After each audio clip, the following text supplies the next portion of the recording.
Hello and welcome to the Alt Asset Allocation Podcast. Today's interview is with Mark Podolsky of the Land Geek.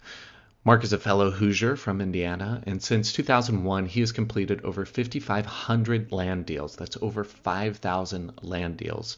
He has an average ROI, return on investment, of over 300% on cash flips and over 1,000% on deals he sells with financing terms. In this conversation, we talk about all things land investing. What does the process look like? Risks, characteristics of a great deal, where to find buyers, where to find sellers, and more. This is an exciting niche market within the real estate market, and I think you'll really enjoy it. Before you listen, please don't forget to like or subscribe to the podcast. It really, really helps. Land investing. Here you go. Please enjoy this conversation with Mark Podolsky. Mark, welcome to the Alt Asset Allocation Podcast. Glad to have you here.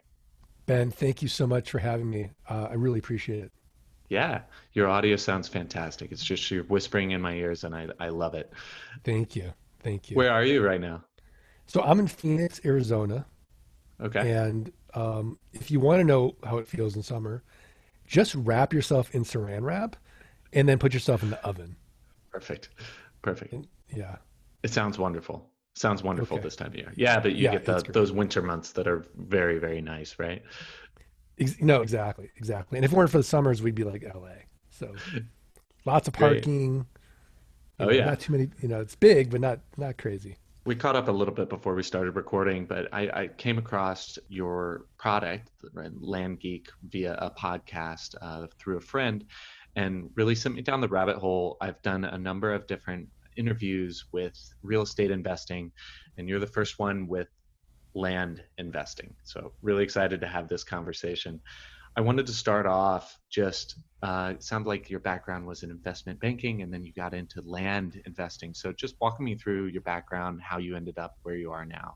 Yeah. So imagine me in a car fighting traffic, 45 minutes there, 45 minutes back, getting to work in a cubicle, no control, micromanaged, high stress, long hours. Ben, it got so bad for me. I didn't get the Sunday blues anticipating Monday coming around. I'd get the Friday blues anticipating the weekend going by really fast and having to be back at work on Monday. So my firm hires this guy. He's telling me that as a side hustle, he's flipping them online and he's making a 300% return on his investment. And man, I'm looking at companies all day long, and a great company has 15% EBITDA margins or free cash flow. Average company is 10%, and I'm looking at companies all day long less than 10%. So of course I don't believe them. So we go to Mexico. I got 3 grand saved up for car repairs. I do exactly what he tells me to do. I buy up 10 half-acre parcels at an average price of $300 each. I flip them all online, and they all sell for an average price of $1,200 each. 300%, it worked. So I took all that money, I went to another auction in Arizona where I live. And again, this is 2000. There's no one in the room. I'm buying up lots. I'm buying up acreage for like nothing. And over the next 6 months, I sold all that land. I made over $90,000 cash. So I go to my wife, and she's pregnant. I go, honey, I'm going to quit my job, become a full-time land investor. And it took about 18 months for the land investing income to exceed the investment banking income. And then I quit. And I've been doing it full-time ever since. Awesome. So those first flips were in Mexico? New Mexico.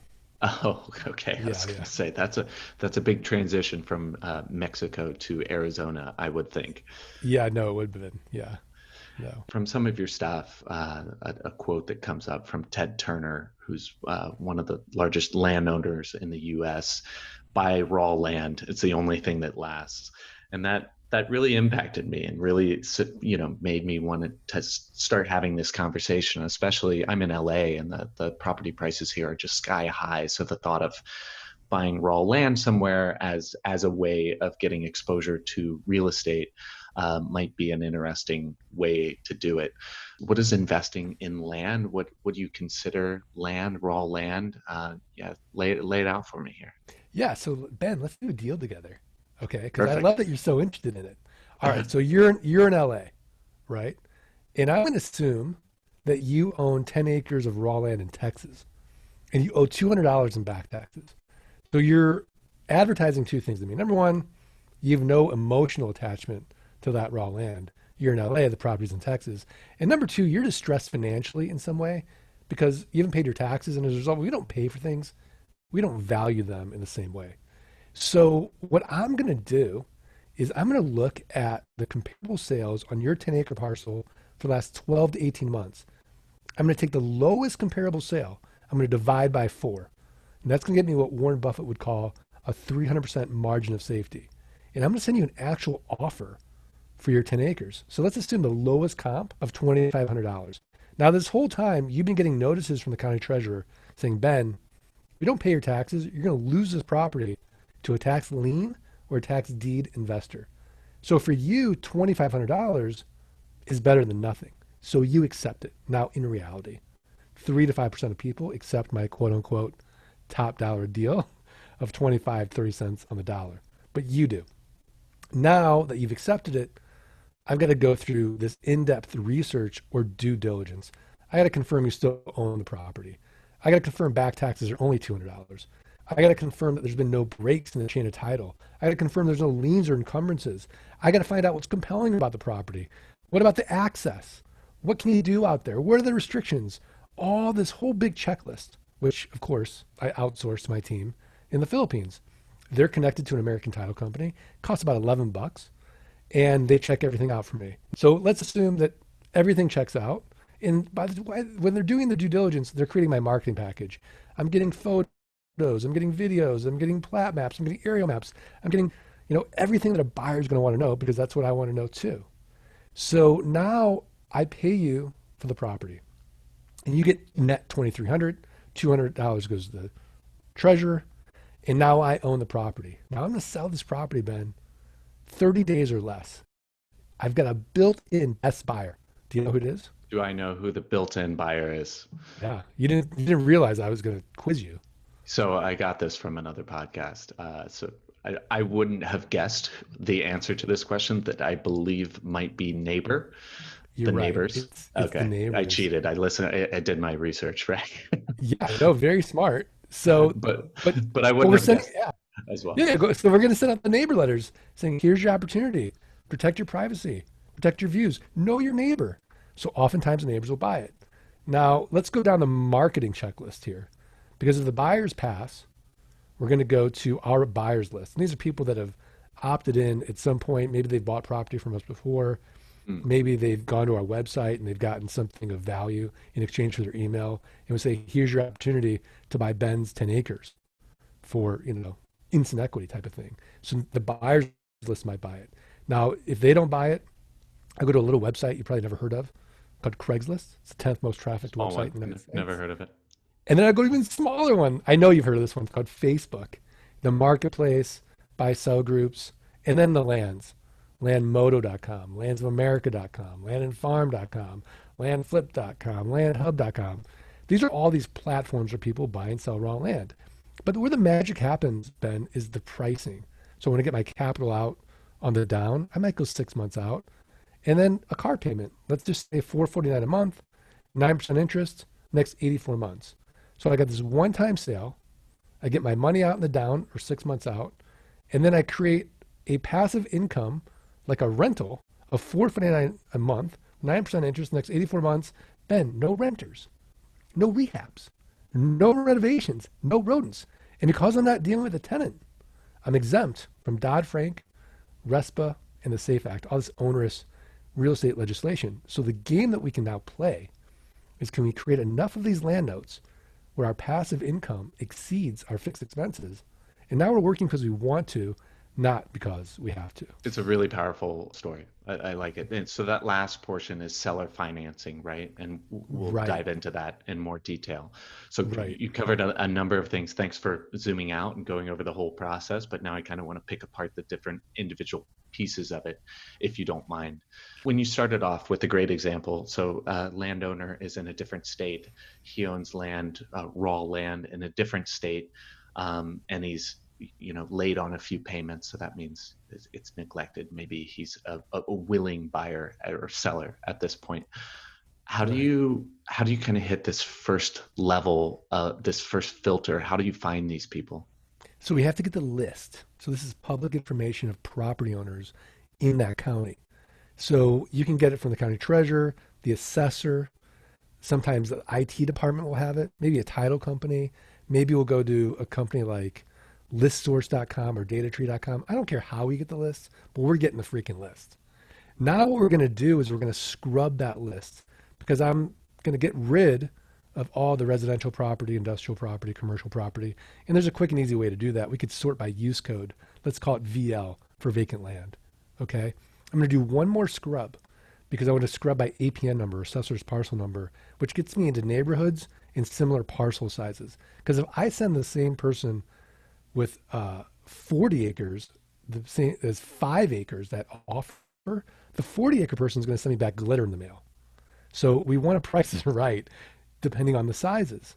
So once we get that list, we're going to upload it into our software, which is, we created, and it's called LG Pass, the Land Geek proprietary automated software solution. From there, we've started that marketing or mailing process to get people to respond to us to sell us their land. Okay, that makes sense. And before even choosing this portion, these landowners within this location, do you start macro picture? Okay, these are the markets that we want to be in. Mm-hmm. I love land in Montana because dot dot dot. Maybe start with a little more of a macro backdrop of what land looks like investing in the U.S. I presume you're primarily, or if not only in the U.S. I'm And then only in the US. And so, Ben, let's just be honest with ourselves, okay? Nobody wakes up, thinks to themselves, boy, I'd like some raw land in Iowa today. I don't know. Unless you I'm live from in, Indiana. I like it. well, It's so I'm a close. Hoosier too. I went to You IU. are? I went to Yeah. Ball State. I played golf there, so but Wow. yeah, yeah. But like we're Well, salty there with the Hoosiers. And there's IU's got nothing a wrong. beautiful campus. It's It's really, really nice. beautiful. There's Yeah, nothing it's wrong with the wonderful. Midwest. But if you live in New York or LA or Chicago or San Francisco, you're going to be more interested in the Sunshine States. You want property in Nevada, New Mexico, Arizona. You're going to want property in California, maybe Oregon, Washington, Colorado, Florida. So we're sticking to these markets in these states that are fast growing, have a plethora of inexpensive raw land, and are growing. So that's not to say I wouldn't do a deal in Arkansas or Indiana or Missouri if it's priced right, but that's not where I'm going to focus on. I want the biggest buyer pool possible, especially when I start out. The other thing I want to know is what's the market? So imagine you and I go fishing together, right? Then there's a bunch of boats over on this one bank and they're all fishing, they're all catching fish. And you and I say to each other, well, we don't want to go over there where they're catching all that fish because they're catching all the fish. We're going to go to somewhere there's no one fishing. And what happens when we go to where there's no one fishing? There's a reason there's no one fishing there. The fish aren't biting.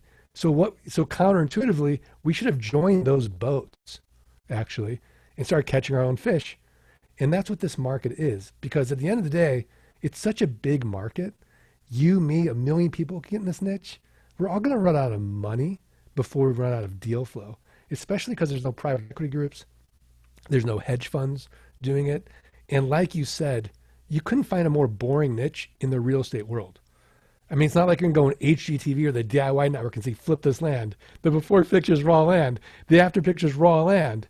So at a RIA meeting, 100 people in that room, 99 of them are landlords, flippers, and wholesalers. You and I are the only land guys. So we've got this massive market. Nobody really doing it. That brings up a good point. Whenever, like the fishing example, right? If why are people not doing this if the returns are so attractive? Well, just like I said, It's you boring. gotta you gotta first of all you gotta know about it. It's not like it's not a big niche in the sense that let's just take Robert Kiyosaki, right? Or those guys that talk about real estate investing with these big marketing budgets. They're talking about houses. Houses are sexy. Multifamily is sexy. Raw land is not sexy. And if you The- talk to somebody who's traditional, they'll say, well, don't buy raw land because the typical model is You're going to buy in the path of growth, and you're going to wait and wait and wait. While you're waiting, your cash flow negative. You're paying property taxes year in, year out. So, and then hockey sticks up when the development comes. So we're not playing that game. We're looking at this like, hey, here's an asset I can buy 25, 30 cents a dollar. I'm going to just make it cash flow. And there's a lust for land in this country that most people don't realize. So I think that's the main reason is, number one, you've got no one really marketing it. And number two, you got to think to yourself, well, if you're in real estate, right, I can wrap my head around the fact everybody needs a place to live. Nobody needs raw land. But when we look around our homes, 99% of the things that we have, we don't need anyways. So, but that's why I think it's such a particular niche. There is a lot of raw land in the US, right? So the traditional way of investing in raw land, like you said, is buy it just outside of a city and just say, okay, population growth here. Eventually the city's going to grow, and this land, they're going to want to put some mall or something or road here, and it's going to be worth a ton. So with your model, it's more of a value investing. This thing is not loved by the owner. I'm gonna scoop in, and for pennies on the dollar, I'm gonna buy it. I'm gonna market the heck out of it. I'm gonna find some sellers using all of these tools, and then offer this seller financing and have a good source of passive income from flipping this land. Is that kind of the model? Exactly. So imagine that I knew what you had in your garage, just sitting around collecting dust. Actually magically make an offer on all of it, 25 cents a dollar. You wouldn't have been more than happy. I made it so easy for you to now finally sell this thing that you're sick of looking at. It's the same thing with their raw land. They're sick of paying the property taxes. They had a use case for it back in the day. It didn't pan out, and they just want to get rid of it. And we're happy to help them do that. Okay, I like it. So you find this location. So maybe it's in Oregon. You get this list of all these people. You filter it so you only have land. Then you find people with back taxes. You send out a ton of messages. You said 3 to 5% actually reply back. You said coming up with a comparable sales. How do you value this land to say what is pennies on the dollar and you're willing to offer them? Right. So the county assessor has all that public information of what that property sold for. And we're going to take the lowest comp because, sometimes it's just crazy. I mean, they're all over the place. It's a very inefficient market. So we have to take the lowest and divide by 4. And then we know if our response rate is under 3%, oh, we probably need to raise our offer a little bit. If it's over 5%, I'm going to get nervous. I'm like, oh, maybe I need to retrade. So that's why we keep those metrics in line to see how close we are to hitting the sweet spot of the market. Because just like in everything at the real estate niche, we make our money on the buy. Yeah, exactly. So after you send out a number of these offers, then you go through the due diligence process, which you're making sure they actually own it, the title's clean, no back taxes, liens, all of these things.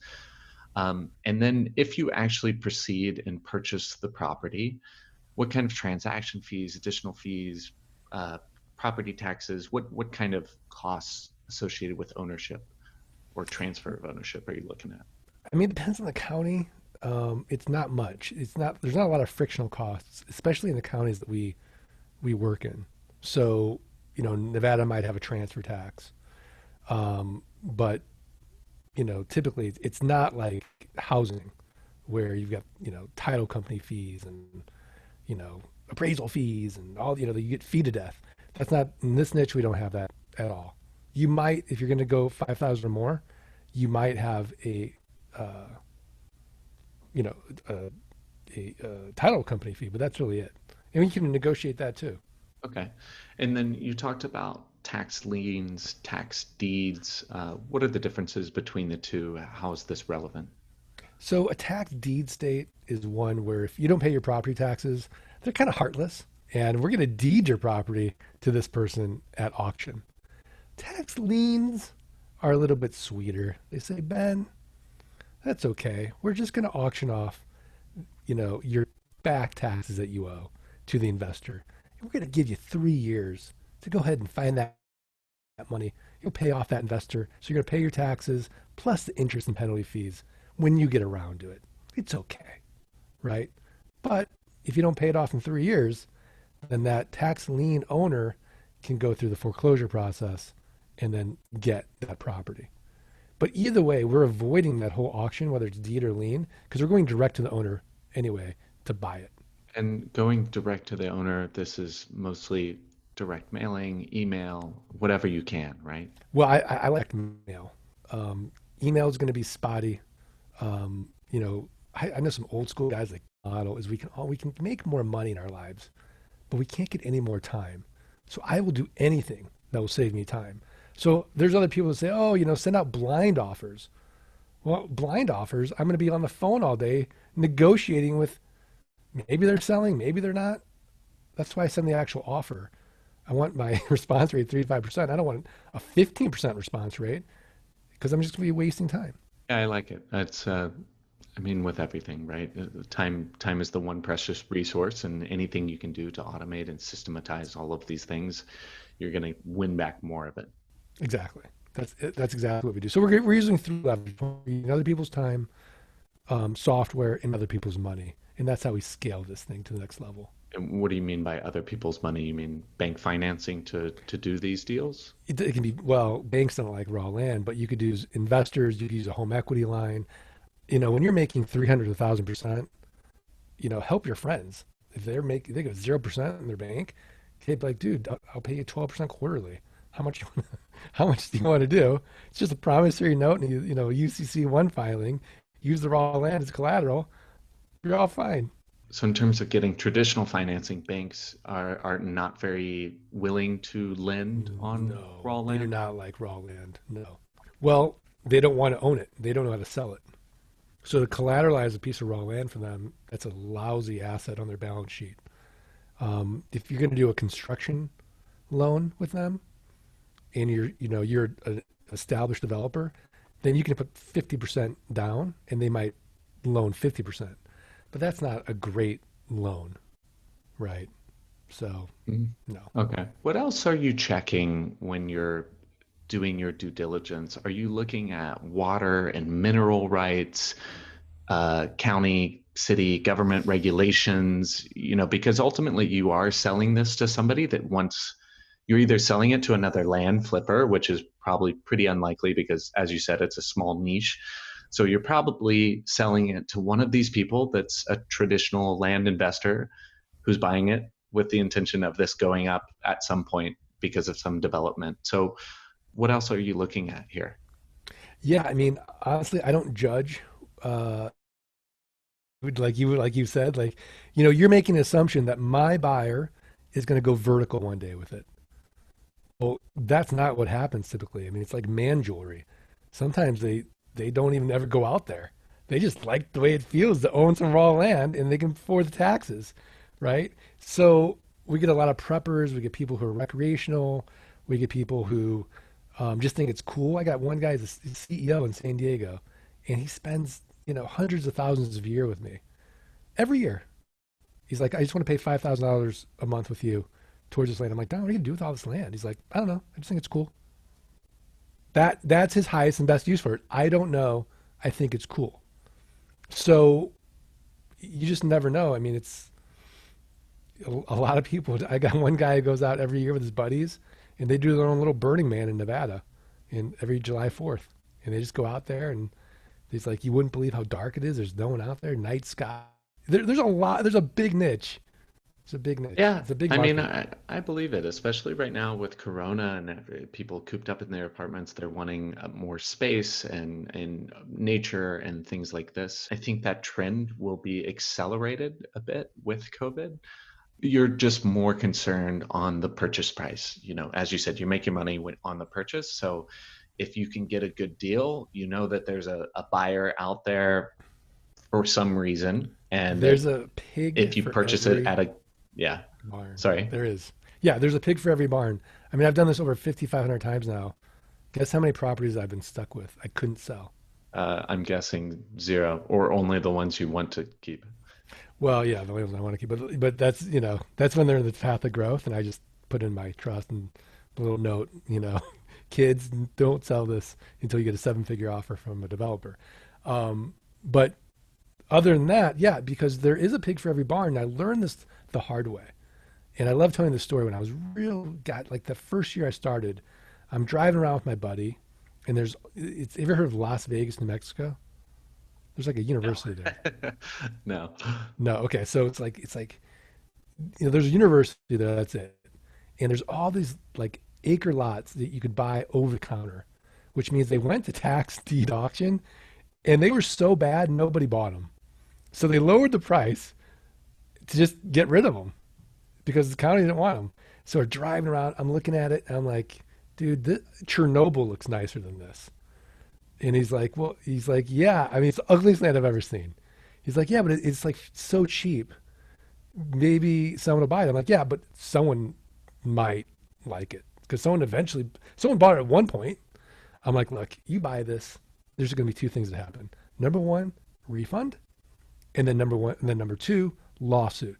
I'm like, you can buy all of it. He's like, you sure? You don't want to split it? I'm like, no, buy all of it. So he's selling it in front of me. And he's emailing me every day of the sales, and he's making thousands of dollars on every transaction because he bought it so cheap. And I'd email him back, refund, another sale. I'd email him back, refund / lawsuit. He makes $100,000 on the whole auction, the whole thing, or the whole over the counter deal. And guess how many refunds he had? Zero. Zero. Guess how many lawsuits? Hopefully zero. Zero. So essentially, it was a $50,000 lesson I learned that I'm not the market. Just because I don't like the land personally, and it's happened time and time again in my career where even when I made a mistake in due diligence, I was able to sell the property. Yeah, that's wild. So I'm curious, you brought up a few questions there. So you own this land and you're holding it, looking for a buyer. So you're holding on to it for a period of time. One, what is your average holding time? That would be a question. And then two, are you worried about like squatter rights or something? Somebody goes out there and parks their camper and then they have rights to it. Is that not really a thing? It's The not other really a question would be thing. insurance, like some kid riding his bicycle across and there's a landmine buried out there or something that you didn't know about. Yeah, no, I mean, for insurance, we attach an umbrella policy, but we don't insure each and every property. It doesn't make any financial sense to do. Um, Especially, I've been doing this 20 years now, and I've had nobody sue me. And the old thing is in real estate, it's like it's not a matter of if you'll be sued, it's a matter of when. So, basically what we do is we say, look, go out there, you have 90 days initial due diligence. If you don't love it for any reason, we'll exchange for property you love, or we'll refund you. And then we have a 365-day exchange guarantee. So if they don't love it, even if they couldn't get out there in the first 90 days, we'll exchange it for property they do love. So we're not going to fight with anybody if they don't love what they bought. That's number one. But the other issue I think you brought up was um, squatters' rights, right? Um, it has happened where we've had to kick people off the land. Because I'm the owner, we use land contracts. It's not like they own it yet. They're paying that property off to me before on a note uh, before we convey ownership. So I'm the owner. So they always contact me. Hey, do you know what this guy's doing on your land? And then we have to hire a local attorney. The local attorney then files the proper paperwork. The sheriff then goes out there and kicks them off, and then we got to spend some money cleaning it up. But again, in 20 years, this has happened to me once. So it's really rare that happens. Very low indeed. Yeah. So assuming you find a buyer and you're looking through Facebook and Craigslist and some of these other things, but I mean, I'm on Facebook and some of these like investor groups and everything is so scammy. Do you actually find buyers in these Facebook groups, potential actual buyers and not all just, the it just, all the time. I think you're nice. I think you're playing in the wrong group. I've So got to be. we don't go to real estate groups. That's not the group we want to join at all. We want to go to like different types of groups that would be interested in raw land. Um, so we avoid those Preppers. scammy groups that are preppers. Like, if everybody's trying to sell this stuff to everybody, that's not good. We want to go to big, big groups that are not real estate groups that have different, you know, interests that would be interested in a piece of raw land. But yeah, no, we don't have an issue with it. Okay. Um, I mean, again, the ratio is we probably have to deal with maybe 60 to 70 leads on Facebook before we get a sale, but that gets outsourced to our VA in the Philippines. So, we don't use any, it's pretty cheap to do. Yeah, it makes sense. What percentage of you make money on the purchase, you're buying this with a large margin of safety below value, pennies on the dollar. And then it sounds like a big portion of the returns and the passive income longevity potential comes from this seller financing. So I know that you guys have a tool that you offer, but just walk me through, what is seller financing? What does it look like? How does it look like with land? Yeah, so we just use a software program called geekpay.io. And so in GeekPay, it's a set it and forget it system. And we created a link. So within GeekPay, you basically do like a little merchant thing with Stripe or authorize.net. So you can get your down payment via credit card. Once you get your down payment, well, then we automate the paperwork using our first software called LG Pass. So that automatically goes out. They digitally sign the paperwork. Then 30 days later, we're going to get the routing number and checking account number. We're going to validate it with the software to make sure it's good. And then that's it. And it just automatically draws from them their checking account, their monthly payment, plus prorated property taxes, plus a note collection fee. So this is the only software I know of that actually, after two notes, makes you money. So it's a profitable software for our users. It's amazing. Yeah, indeed. And I mean, the biggest risk is that they stop making the payments. So let's And talk then, about that default please. rate. Yeah. So when they stop making the payments, we keep the down payment, we keep all the monthly payments because it's a land contract. So there's no cost of foreclosure. Now it just increases our ROI even more. So we don't mind defaults. We don't care what they put down. We just want to get the money moving. And then if they default, we keep it, we resell it, we get a new down, a new note payment. And what percentage typically is the down payment? And then how many years of financing is this? So for every $1,000 of capital that I invest in a property, I want my note payment to be a minimum of $100. So I want to get my capital out again on the down payment. So then it's just a matter of, you know, looking at the market and see what it'll bear. People don't really care so much about the total price of the property. They really care, can I make the monthly payment? And that's why our margins are so big. And how long are your loans that this I have some financing that are offered? 30 years. I have some that are Yeah, five because then you years. I can have some get that are 15 the years. Yeah. wow, I have some fantastic. that are 3 years. I mean, it just depends on the property and the price. And what's the monthly cost for Geek Pay? Well, for it's a for up to 10 notes, it's 49 bucks a month. But up to 99 notes, it's 99 bucks a month. Awesome. Great service. I mean, it's scratching your own itch, building the tools that you need to systematize this and make it easier. So bravo to you for building that. Thank you. You see a number of different investors. You've done a ton of deals. What are the biggest misunderstandings for somebody getting into land investing that you see? I think the biggest misunderstanding is going to be, why am I buying where other land investors are? It seems counterintuitive. That's a big misunderstanding. Who's going to buy it is another big misunderstanding. But I think initially, those are the two things that kind of mess with people's heads because it is so different from what they're used to seeing. Yeah, definitely. I mean, the fishing. Keep going back to the fishing analogy. Well done, but it's like it's very counterintuitive, momentum-esque strategy. Everybody's over there. Let's jump over there as well because it must be there's something worth looking at, right? Right, right. And then what are the biggest, the most common mistakes you see with first time early land investors? The biggest mistake we see is people buy a piece of property and then they start marketing it and they stop their deal flow. They're like, well, I'm not going to keep mailing until I sell this property. I just need proof of concept. Once that mailing goes out, it takes 4 to 6 weeks to get responses. So you just literally killed for yourself 4 to 6 weeks of deal flow. Never stop mailing.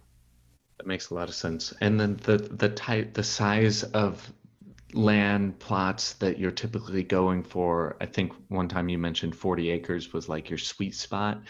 But what is the size, and then what is kind of the price per acre? Obviously, it's a range, but that you're roughly looking to spend on something like this, or average I per mean, acre honestly, cost like it's all it's over an the map. impossible question to answer for me because it's so random. Every market's different. The acreage is different, and again, I don't care. So if I can buy any asset 25 cents the dollar, whether it's raw land or anything, there's someone else on the other end of that deal. I just happen to think raw land for me is the best. I'm just shuffling paper and making money. Do you do any international land investing, or only in the US? No, I've looked at it and I thought, why, it's, I had one of my mentors is Ori. He sold his company for $360 million. Dollars. And his mentor was Mort Meyerson, the billionaire partner of Ross Perot. They had like an epic falling out. So if you're from Texas, you know about these guys. So so Ori, I'm talking to Ori about business, and he's I'm mentioning, hey, I might be looking at some deals and some Costa Rica, and he's like, Mark, he's like, you remember when you were a kid? I'm like, yeah. He's like, you ever try to kill ants?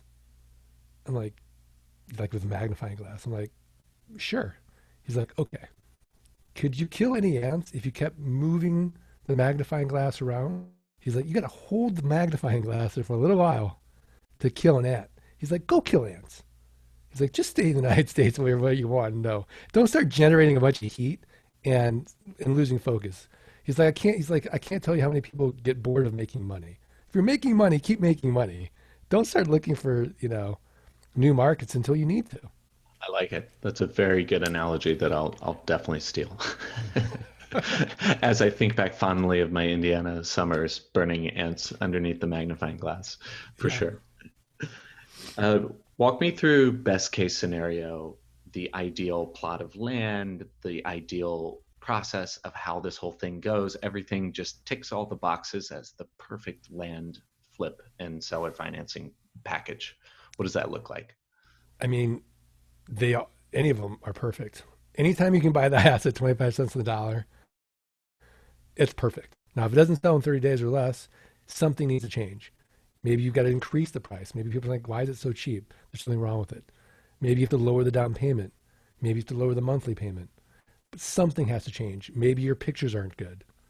Maybe your headline is terrible. You're not getting enough interest. I don't know what it is, but it should be irresistibly priced and irresistibly marketed, and it should sell 30 days or less. So I can tell you my best deal was, buying hundreds of thousands of acres from a public company that bought all this property from the railroad in Nevada. So I bought 640 acre sections and I subdivided them into 40s. And over the next 5 years, I made $5 million dollars on just that one deal. So if you said, hey, Mark, what's your favorite size? I would say 40s, but that's just me. Every acre size, it doesn't really matter. They all sell. But for me, I really loved 40s. Awesome.